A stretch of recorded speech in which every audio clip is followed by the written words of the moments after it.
মাননীয় প্রধান অতিথিকে অভিবাদন জানানোর জন্য আপনাদের কাছে অনুরোধ জানাচ্ছি। ধন্যবাদ। এবারে মাননীয় প্রধানমন্ত্রী 10 জন নারী পরিবার প্রধানের হাতে তুলে দেবেন তাদের মর্যাদা ও অধিকারের ফ্যামিলি কার্ড। সবাইকে একে একে কার্ড গ্রহণ করবার জন্য অনুরোধ জানাচ্ছি। এ পর্যায়ে ফ্যামিলি কার্ড গ্রহণ করছেন হাসিনা খাতুন। প্রস্তুত থাকবেন সোহাগী আক্তার।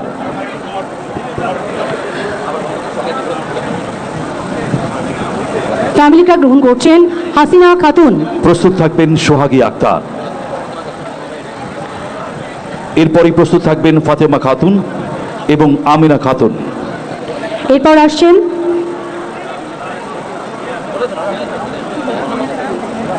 আমিনা খাতুন, প্রস্তুত থাকবে।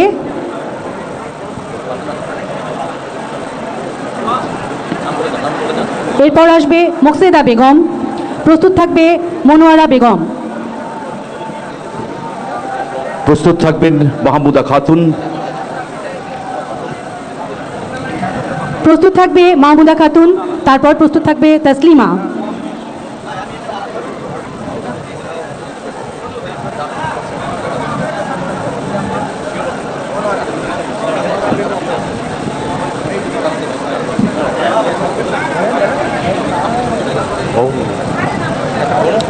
প্রস্তুত থাকবেন তাসলিমা, রুমা আক্তার এবং নাজমা বেগম।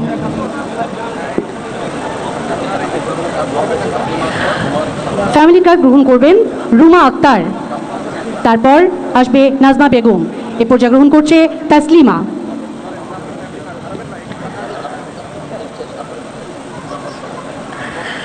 মাননীয় প্রধানমন্ত্রীর হাত থেকে ফ্যামিলি কার্ড গ্রহণ করছেন নাজমা বেগম।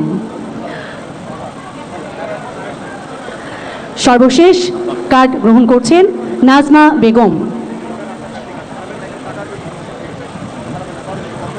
ধন্যবাদ। 10 জন যারা ফ্যামিলি কার্ড পেয়েছেন সকল নারীকে অসংখ্য ধন্যবাদ। সম্মানিত সুধী, এখন সেই কাঙ্ক্ষিত মুহূর্ত। মাননীয় প্রধানমন্ত্রীকে ল্যাপটপের বাটন প্রেস করার জন্য বিশেষভাবে অনুরোধ জানাচ্ছি। মাননীয় প্রধানমন্ত্রী ল্যাপটপের বাটন প্রেস করার সাথে সাথে ফ্যামিলি কার্ডের সদস্য হিসেবে অন্তর্ভুক্ত উপকারভোগীগণ সরকারি নগদ অর্থ সহায়তা পেয়ে যাবেন। ধন্যবাদ।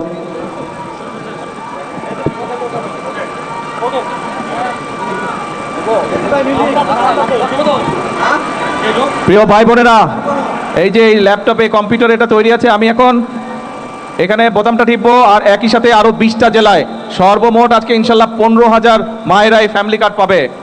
এখন আমার সাথে সকলে একসাথে বলবেন। দাঁড়ান শুনেন না কি বলবেন। আমার সাথে সকলে একসাথে বলবেন। আচ্ছা, স্ক্রিনে ওই বাকি 20টা জেলাকে কানেক্ট করা যাবে?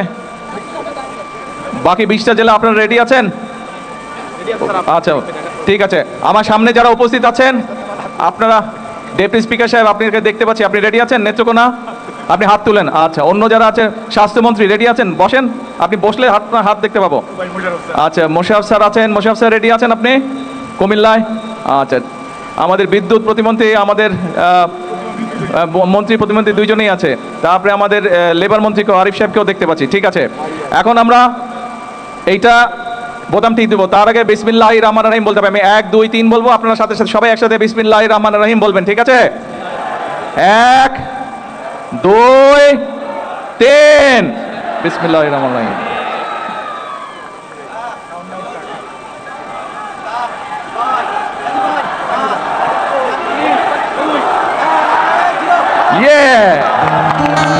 পেয়েছে?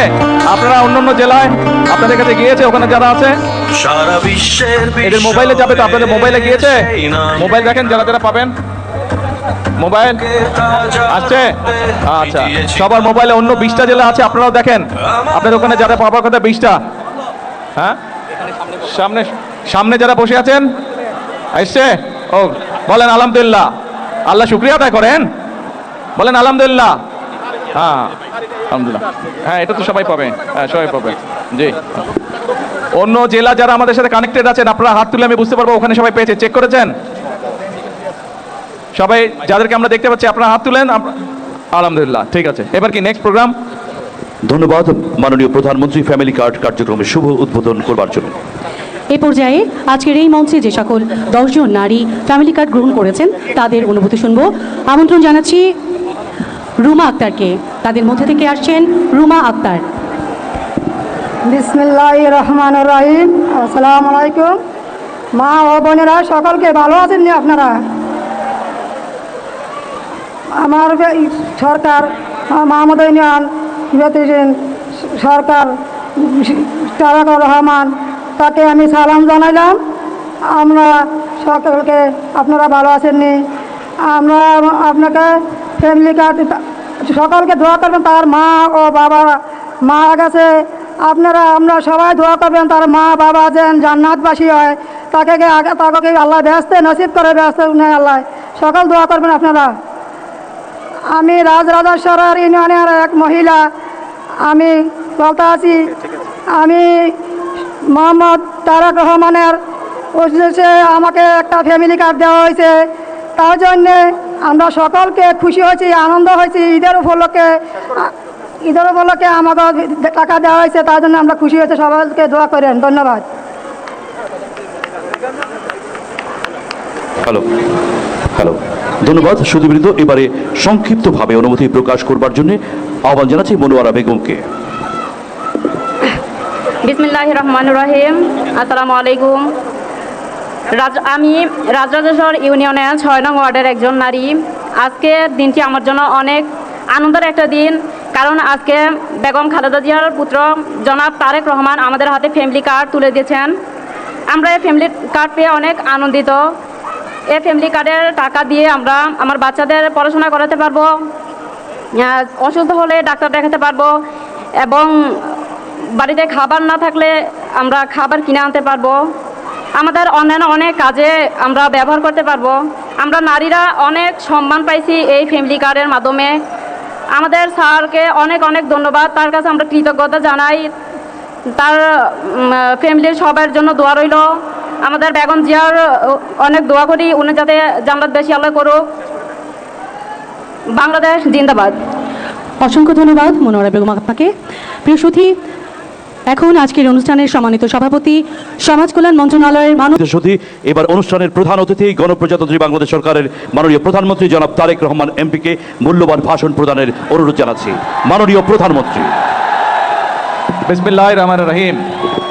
উপস্থিত মুরব্বীবর্গ, মা বোনেরা, এলাকাবাসী, প্রিয় ভাই বোনেরা, আমার দলীয় নেতাকর্মী এবং কর্মী ভাইরা, আসসালামু আলাইকুম। কেমন আছেন সবাই? আচ্ছা, প্রথমেই আল্লাহ রাব্বুল আলামিনের দরবারে আমি শুকরিয়া আদায় করছি, কারণ আমি সারা নির্বাচনের আগে সারা বাংলাদেশে যখন গিয়েছিলাম, আমি মা বোনদের কাছে বলেছিলাম যে আমরা নির্বাচনে জয়যুক্ত হলে, সরকার গঠন করতে সক্ষম হলে, আমরা মা বোনদের হাতে, বাংলাদেশে 4 কোটি পরিবার আছে, আমরা সকল পরিবারের মায়েদের কাছে ধীরে ধীরে আমরা ফ্যামিলি কার্ড পৌঁছে দিব। আর বিশেষ করে গ্রামে গঞ্জে বসবাসকারী খেটে খাওয়া মানুষ যারা আছে তাদের কাছে আমরা আগে পৌঁছে দিব। আল্লাহর রহমতে আল্লাহ আমাদেরকে তৌফিক দিয়েছেন, আল্লাহ আমাদেরকে রহমত দিয়েছেন। আমরা এই কাজটি সরকার গঠনের 1 মাসের ভিতরে এই কাজটি শুরু করেছি। তারই অংশ হিসাবে আজকে এই এলাকায় চাঁদপুর সদরের এই ওয়ার্ডের মধ্যে, এই ইউনিয়নের মধ্যে আমরা এই কাজটি শুরু করলাম। আমি জানি এখনো আপনারা অনেকে পান নাই। একটি জিনিস আমাদেরকে বুঝতে হবে, আমরা নির্বাচনের আগে আপনাদের কাছে, সারা দেশের মানুষের কাছে ফ্যামিলি কার্ডের কথা বলেছিলাম, কৃষক কার্ডের কথা বলেছিলাম, আরও যে সকল প্রতিশ্রুতি দিয়েছিলাম, আমরা পর্যায়ক্রমিকভাবে সেই কাজগুলো শুরু করেছি। কিন্তু যেই বাজেট থেকে আমরা এই কাজগুলো শুরু করেছি, সেই বাজেটটি বিএনপি তৈরি করা না, সেই বাজেটটি অন্য একটি সরকারের তৈরি করা। স্বাভাবিক, তাদের কাছে ফ্যামিলি কার্ড ছিল না, তাদের প্রতিশ্রুতি ফ্যামিলি কার্ড বা কৃষক কার্ড ছিল না। আমাদের প্রতিশ্রুতি হচ্ছে ফ্যামিলি কার্ড, কৃষক কার্ড বা এই ধরনের আরও যেগুলো আপনাদের সামনে আমরা প্রতিশ্রুতি দিয়েছি। ইনশাল্লাহ এই যে আগামী মাসে বাজেট উপস্থাপন করা হবে, সংসদে বাজেট হওয়ার সাথে সাথে আমরা আরো অনেক বেশি সংখ্যক মায়ের কাছে, সারা দেশে আরো অধিক সংখ্যক মায়ের কাছে আমরা ফ্যামিলি কার্ড পৌঁছে দিতে পারবো। এবং ইনশাল্লাহ আগামী 4-4.5 বছরের মধ্যে আমরা চেষ্টা করব বাংলাদেশের গ্রামে গঞ্জে প্রায় প্রত্যেকটি পরিবারের কাছে যাতে ফ্যামিলি কার্ড পৌঁছে যায়, প্রত্যেকটি মা বোনের কাছে যাতে ফ্যামিলি কার্ড পৌঁছে যায়। এই ফ্যামিলি কার্ডের একই সাথে এই ফ্যামিলি কার্ড পেলে যেমন মায়েদের জন্য ভালো হবে, একইভাবে আপনাদের নিশ্চয়ই খেয়াল আছে দেশনেত্রী খালেদা জিয়া যখন দেশ পরিচালনা করেছিলেন, তখন তিনি এই যে এই বাংলাদেশের মেয়েদের শিক্ষা ব্যবস্থা ক্লাস 1 থেকে ক্লাস 12 পর্যন্ত ফ্রি করে দিয়েছিলেন, বিনামূল্যে করে দিয়েছেন। আমরা এই ফ্যামিলি কার্ডের পাশাপাশি আমরা মাদেরকে, আমাদের এই দেশের নারীদেরকে যেমন অর্থনৈতিকভাবে স্বাবলম্বী করতে পারি চাই, ঠিক একইভাবে আমরা চাই যে এই দেশের নারীরা একই সাথে শিক্ষার আরও যাতে সুযোগ পায়। সেই জন্য আমরা সিদ্ধান্ত গ্রহণ করেছি যে আমরা ডিগ্রি বা স্নাতক পর্যন্ত মেয়েদের শিক্ষা ব্যবস্থা অতি দ্রুত আমরা ফ্রি করে দেব, যাতে তারা মেয়েদের লেখাপড়া করতে কোনো রকম খরচ না হয়। এবং শুধু তাই নয়, মেয়েদের মধ্যে যারা ভালো রেজাল্ট করবে, পরীক্ষায় ভালো করবে তাদেরকে আমরা সরকারের পক্ষ থেকে তাদেরকে আমরা উপবৃত্তির ব্যবস্থা করব। প্রিয় ভাই বোনেরা, একটু পরেই মাগরিবের আজান দেবে, আপনারা সেই দুপুর থেকে অপেক্ষা করছেন, অনেক মানুষ ক্লান্ত হয়ে গিয়েছেন। একটি কথা আপনাদের সামনে তুলে ধরতে চাই, এই ফ্যামিলি কার্ড যখন মায়েরা পাবে, শুধু কি মায়েদের ভালো হবে, পুরো পরিবারের উপকার হবে না? পুরো পরিবারের উপকার হবে এটা। একই সাথে আমরা যে কৃষক কার্ডের কথা বলেছি, সারা বাংলাদেশে প্রধান পেশা হচ্ছে কৃষক, কৃষকের সংখ্যা হচ্ছে এই দেশে সবচেয়ে বেশি। কৃষক কার্ড যখন কৃষকদের হাতে পৌঁছাবে, কৃষকদের উপকার হবে না? কৃষকদের উপকার হবে। একইভাবে যে আমরা খাল খননের কথা বলেছি, এই যে আজকে 2টি খাল পুনর্খনন আমরা শুরু করেছি, আমরা সারা বাংলাদেশে এই খাল পুনর্খননের কাজ শুরু করেছি। যেখানে খাল পুনর্খনন প্রয়োজন, খাল আমরা পুনর্খনন করব, যেখানে খাল খনন প্রয়োজন সেখানে আমরা খাল খনন করব। অর্থাৎ প্রিয় ভাই বোনেরা, এই দেশের মানুষ বিগত 1 যুগ ধরে আন্দোলন করেছে তাদের রাজনৈতিক এবং অর্থনৈতিক অধিকার প্রতিষ্ঠিত করার জন্য। প্রিয় ভাই বোনেরা, গত 24-এর 5ই আগস্ট বাংলাদেশের ছাত্র জনতা সেই স্বৈরাচারকে বিদায় করেছে। বিদায় করার পরে প্রিয় ভাই বোনেরা, এখন হচ্ছে দেশ গড়ার পালা। আমাদের ছাত্র ছাত্রীদেরকে এখানে একটু আগে একজন এই কলেজের ছাত্রী ছিল, তারা একটি এখানে তাদের কলেজের একটি ইনস্টিটিউশন বিল্ডিং করতে চাইছে। আমরা এই বাজেটে, আগামী যেই বাজেট সেই বাজেটে আমরা শিক্ষার উপরে সবচেয়ে বেশি বরাদ্দ রেখেছি, যাতে করে আমরা যেমন স্কুল কলেজ তৈরি করতে পারবো নতুন নতুন যেখানে যেখানে প্রয়োজন। একই সাথে আমরা যখন রান্না করি, মশলা যদি খারাপ হয়, রান্না কি ভালো হয়? রান্না ভালো হয় না। সেজন্যই আমরা শিক্ষকদেরকে ট্রেনিং দেওয়ার জন্য আমরা বাজেটে বরাদ্দ রেখেছি। আমাদের শিক্ষকদেরকে আমরা ট্রেনিং দেবো, যাতে তারা সুন্দরভাবে ভালোভাবে আমাদের আগামী প্রজন্মকে শিক্ষা দিতে পারে। প্রিয় ভাই বোনেরা, এখানে এই যে একজন অনেকক্ষণ ধরে একটা উঁচা করে সাইনবোর্ড রেখেছে, ইপিজেড লিখে রেখেছে। এই ইপিজেডের কাজ শুধু এই চাঁদপুর জেলা নয়, আপনাদেরই সন্তান, এই এলাকার সন্তান আশিক চৌধুরী এখানে আছে, যে বিডা চেয়ারম্যান যাকে নিযুক্ত করা হয়েছে, তাকে আমি আজকে দায়িত্ব দিয়ে যাচ্ছি, যত দ্রুত সম্ভব সবকিছু বিবেচনা করে সম্ভাব্যতা যাচাই করে এই ইপিজেডের কাজ যদি বাস্তবসম্মত হয়, তাহলে এখানে আমরা ইনশাল্লাহ দ্রুত ইপিজেড করব, যাতে করে এই এলাকার সন্তানেরাই শুধু কর্মসংস্থানের ব্যবস্থা না হয়, যাতে করে এই এলাকায় আরও বেশি মানুষ অন্য এলাকা থেকে আসতে পারে, বেকার যুবকরা কর্মসংস্থার জন্য। প্রিয় ভাই বোনেরা, কিছুক্ষণ আগে আমি ওইটা টেকনিক্যাল কলেজটা গোসারহাটে আমরা প্রযুক্তি বিশ্ববিদ্যালয় চেয়েছে। আমরা চাই প্রযুক্তি বিদ্যালয় করার মাধ্যমে আমরা চাই আমাদের দেশের তরুণ সমাজ, ছেলে হোক মেয়ে হোক, তাদেরকে দক্ষ হিসাবে গড়ে তুলতে, যাতে দেশেই হোক বিদেশেই হোক তারা কর্মসংস্থানের ব্যবস্থা করতে পারে। প্রিয় ভাই বোনেরা, এই ফ্যামিলি কার্ডের কথাই বলুন, এই কৃষক কার্ডের কথাই বলুন, খাল কর্মসূচির কথাই বলুন, ইপিজেড এর কথাই বলুন, এই টেকনিক্যাল কলেজের কথাই বলুন, এই সকল যদি আমরা বাস্তবায়ন করতে পারি, তাহলে ধীরে ধীরে এই দেশের মানুষের ভাগ্য পরিবর্তন করতে সম্ভব হবে। প্রিয় ভাই বোনেরা, এখন সময় হচ্ছে কাজ করার, দেশ গড়ার, মানুষের ভাগ্য পরিবর্তন করার। আমাদেরকে নতুন নতুন টেকনিক্যাল কলেজ গড়ে তুলতে হবে, যাতে করে আমাদের ভবিষ্যৎ, আমাদের সন্তানেরা, আমাদের তরুণরা যাতে করে সেখানে দক্ষ হিসেবে গড়তে পারে। আমাদেরকে হাসপাতাল গড়ে তুলতে হবে, আমাদেরকে ডাক্তার গড়ে তুলতে হবে, যাতে করে আমাদের দেশের মানুষ চিকিৎসা সুবিধা পায়। আমাদের মাদেরকে অর্থনৈতিকভাবে স্বাবলম্বী করতে হবে, আমাদের কৃষক ভাইদেরকে স্বাবলম্বী করতে হবে, আমাদের দেশকে আমাদেরই গড়তে হবে। প্রিয় ভাই বোনেরা, বাইরে থেকে কেন লোক এসে আমাদের এই দেশ গড়ে দিয়ে যাবে না। এই দেশ যদি গড়তে হয়, আপনারা আমাদের সকলের ভাগ্য, এই দেশের 20 কোটি মানুষের যদি ভাগ্য পরিবর্তন করতে হয়, তাহলে 20 কোটি মানুষের 40 কোটি হাতকে শ্রমিকের হাতে রূপান্তরিত করতে হবে। আমরা যেদিন এই 20 কোটি মানুষের হাতকে, 40 কোটি হাতকে যদি আমরা শ্রমিকে রূপান্তর করতে পারি, তাহলে ইনশাল্লাহ দেশের মানুষের ভাগ্যের পরিবর্তন করতে পারবো। প্রিয় ভাই বোনেরা, দেশের মানুষ চায় স্থিতিশীলতা, দেশের মানুষ চায় দেশের শান্তি। কিছু মানুষ, একটি মহল বিভিন্ন বিতর্কের সৃষ্টি করছে। আজকে আপনাদেরকে সামনে রেখে আমি বলে দিতে চাই পরিষ্কারভাবে, 2026 সালে 12ই ফেব্রুয়ারি নির্বাচনে আমরা দেশের মানুষকে যে প্রতিশ্রুতি দিয়েছিলাম, দেশের মানুষ তার পক্ষে রায় দিয়েছে। কাজে আমরা দেশের মানুষকে সাথে নিয়ে সেই সকল প্রতিশ্রুতি বাস্তবায়নের কাজে হাত দিয়েছে, কারণ এই সকল প্রতিশ্রুতি ইনশাল্লাহ পর্যায়ক্রমিকভাবে যদি আমরা বাস্তবায়ন করতে পারি, দেশের মানুষের ভাগ্যের পরিবর্তন হবে। একটি মহল রাজনীতির নামে তারা বিভ্রান্তি ছড়ানোর চেষ্টা করছে। প্রিয় ভাই বোনেরা, আমি ছোটবেলায় থেকে দেখে এসেছি রাজনীতি মানে খাল খনন, কৃষির উৎপাদন বৃদ্ধি। প্রিয় ভাই বোনেরা, আমি ছোটবেলা থেকে দেখে এসেছি রাজনীতি মানে নতুন নতুন মিল কলকারখানা তৈরি এবং কর্মসংস্থানের ব্যবস্থা করা। প্রিয় ভাই বোনেরা, আমি ছোটবেলায় থেকে দেখে এসেছি রাজনীতি মানে মানুষের স্বাস্থ্যের ব্যবস্থা করা। প্রিয় ভাই বোনেরা, রাজনীতি মানে আমি দেখে এসেছি মানুষের নিরাপত্তা নিশ্চিত করা। কাজে এটাই হচ্ছে আমাদের রাজনীতি। রাজনীতির নামে যদি কেউ বিভ্রান্ত সৃষ্টি করতে চায়, রাজনীতির নামে যদি কেউ অরাজকতা সৃষ্টি করতে চায়, প্রিয় ভাই বোনেরা, আপনারা কি বসে থাকবেন? আমরা কেউ বসে থাকবো না, কারণ বিএনপি যে সকল কর্মসূচি গ্রহণ করেছে, প্রত্যেকটি কর্মসূচি হচ্ছে এই দেশের খেটে খাওয়া মানুষের কর্মসূচি। সেই জন্যই আমরা আন্দোলন করেছি। আন্দোলনে বাংলাদেশের মানুষ, লক্ষ লক্ষ হাজার লক্ষ মানুষ প্রাণ দিয়েছে, হতাহত হয়েছে। এখন আমরা 71 সালে যেমন দেশকে স্বাধীন করেছিলাম, আমরা 24-এর আন্দোলনের মাধ্যমে দেশকে স্বৈরাচার মুক্ত করেছি।